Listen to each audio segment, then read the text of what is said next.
வாழ்க்கை சக்கரம். மனிதனின் வாழ்க்கையில் உள்ள யதார்த்தமான உண்மைகளை சபை உரையாளர் புத்தகம் இன்று நமக்கு சொல்கிறது. வாழ்க்கையின் யதார்த்தமான நிகழ்வுகள் ஒரு இடத்தில் தொடங்கி சக்கரம் போல் சுழன்று வந்து மீண்டும் அதே இடத்தில் நிற்கின்றன என்பதை சபை உரையாளர் புத்தகம் நமக்கு எடுத்துச் சொல்கிறது. மனித வாழ்க்கையில் சக்கரம் போன்று மீண்டும் மீண்டும் நிகழ்வுகள் நிகழ்வதை நாம் இப்பொழுது சிந்தித்து பார்ப்போம். வாழ்க்கையின் முதல் பகுதி தாயின் கருப்பை. மிக குறுகிய இடம், இருள் நிறைந்த இடம். பிறப்பு. பிறந்தவுடன் பிறப்பு கொடி அறுக்கப்படுகின்றது.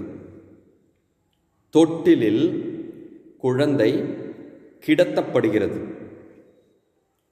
ஒருவர் துணையோடு குழந்தை எழுந்து நடக்க ஆரம்பிக்கின்றது. பிறகு நடைவண்டி உதவியோடு, உயிரற்ற நடைவண்டி உதவியோடு நடக்க ஆரம்பிக்கின்றது. பிறகு தானாக நடக்க ஆரம்பிக்கிறது. இப்பொழுது வாழ்க்கையின் பின்பகுதி. தளர்வு ஏற்பட்ட பிறகு நடை தள்ளாடுவதால் ஒருவர் தோள் மீது கை வைத்து மனிதன் நடக்க ஆரம்பிக்கிறான். பிறகு அதுவே கோல் என்ற உயிரற்ற பொருளோடு தொடர்ச்சியாக நடக்க ஆரம்பிக்கின்றான். பிறகு கிடையில் கிடத்தப்படுகின்றான். இறப்பு. உயிர் என்னும் கொடியானது அறுக்கப்படுகின்றது. அதன் பின்பு சவப்பெட்டி.